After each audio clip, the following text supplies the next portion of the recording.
Le bilan, c'est déjà dire que chaque voyage, c'est un défi. Parce que nous voyageons pour un seul objectif. L'objectif, d'ailleurs, qui nous intéresse et qui nous anime, c'est permettre à tous ceux qui ont la chance de rencontrer notre hôte d'avoir plus ou moins quelques informations utiles concernant la marche de la société. Nous, on veut apporter aux décideurs les informations qui peuvent être utiles dans la prise de décision, parce que n'importe quel pouvoir a besoin des outils de la décision. Si nous faisons tous dans le sens d'applaudir sans pour autant réfléchir, sans pour autant apporter l'information réelle, ce serait difficile pour nous dans le contexte actuel de s'en sortir. Et donc, la logique nous recommande de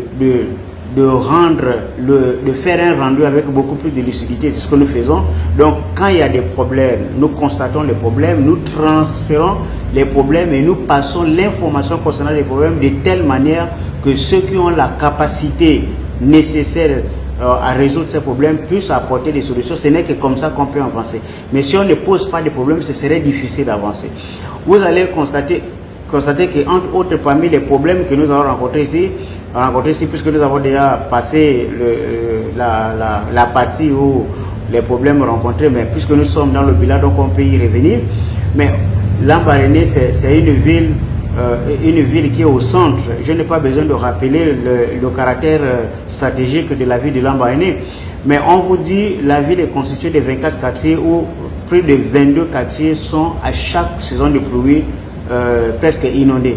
Et certains ici évoquent comme solution l'évacuation du trop de sable qui traîne au niveau de la profondeur des eaux, afin de permettre la fluidité des eaux. C'est ce qui peut, d'après certains techniciens, désengorger un peu les eaux qui remontent en surface pour inonder les quartiers. C'est une des solutions évoquées ici, et je pense que pour ne pas trahir un secret, nous avons absenté malheureusement le délégué du conseil départemental qui malheureusement était en déplacement.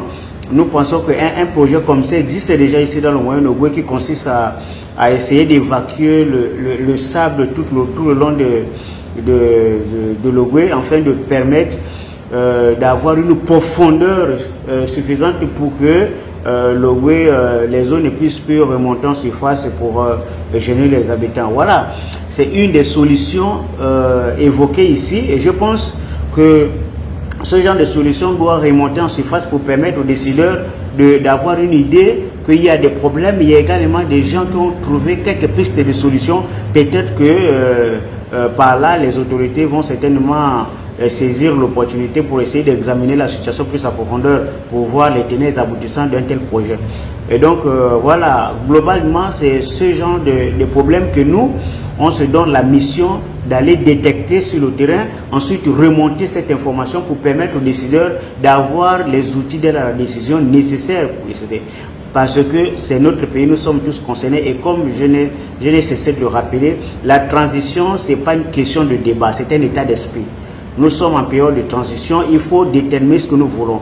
Qu'est-ce que nous voulons? Où est-ce que nous voulons aller? Et je pense que les gens se sont battus dans ce pays pour que la transition que nous avons tous rêvé, qui est là aujourd'hui, soit une période, une passerelle pour nous amener vers une autre dimension de la gestion de l'État, une autre façon de voir. Et cela passe nécessairement par un autre niveau de contribution qui n'a rien à voir avec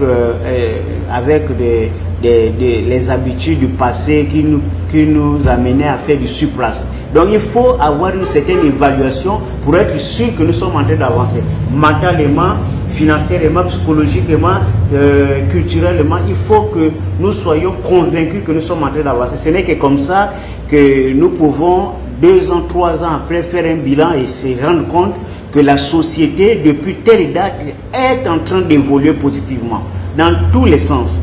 Parce qu'il ne sert à rien d'évoluer dans un sens et de ne pas se battre pour qu'un autre sens évolue. Parce que si la mentalité n'évolue pas, les problèmes vont demeurer malheureusement. Donc, nous, on s'est engagé pour faire évoluer les choses dans tous les sens, mentalement, comme, voilà, dans tous les sens en tout cas, pour permettre au pays d'avoir une génération des hommes avec des valeurs, ça passe nécessairement par une éducation populaire. Et les responsables de l'éducation populaire, ceux par qui cette fonction est dévolue, évidemment, ce sont les communicateurs, ce sont des hommes publics, ce sont des politiciens, ce sont des chefs des partis, ce sont des chefs des ONG, ce sont des acteurs de la société civile. C'est à eux revient la lourde responsabilité de transmettre les valeurs aux nouvelles générations. Et je pense que la meilleure façon de transmettre une valeur, c'est d'être toi-même une valeur. Parce que si tu n'as pas de valeur, tu ne peux pas transmettre ce que tu n'as pas, malheureusement. C'est ça le problème. Et notre société souffre cruellement du fait que les gens s'arrangent de plus en plus à transmettre les valeurs qui ne sont pas les valeurs de progrès. C'est ça qui embête. Donc, nous, on se bat pour amener les uns et les autres à avoir la bonne information sur ce qui se passe. C'est ce que nous sommes venus faire à Lambaréné, constater ce qui ne fonctionne pas, essayer de voir et d'interroger à quel niveau se trouvent les difficultés. Et je pense qu'au fur et à mesure qu'on va prendre en compte ce qui est dit, eh bien, nous allons essayer de résoudre le problème plus tard. Parce qu'on ne peut pas ignorer le fait que à Lambaréné, évidemment, il y a des sons de cloche aujourd'hui sur le plan politique parce qu'il y a des minorités qui exigent de plus en plus la prise en compte aussi de leur présence dans la vie de Lambaréné, comme partout, un peu partout au Gabon. Donc, voilà, ce genre de débat, quand ça commence un peu, c'est mieux déjà d'anticiper avant que ça ne soit désormais un débat beaucoup plus généralisé. Voilà un peu de façon résumée ce que l'on peut dire par rapport à notre séjour dans le Moyen-Ogooué, que j'espère faire le complément avec tout ce que nous avons eu comme échange avec les jeunes et puis comme vidéo. J'espère que ça va édifier ceux qui nous suivent au quotidien, que je remercie déjà au passage pour votre soutien.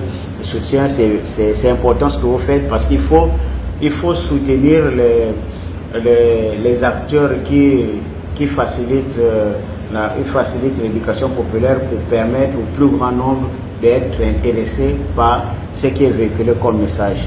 Dibouts, était dans le cœur.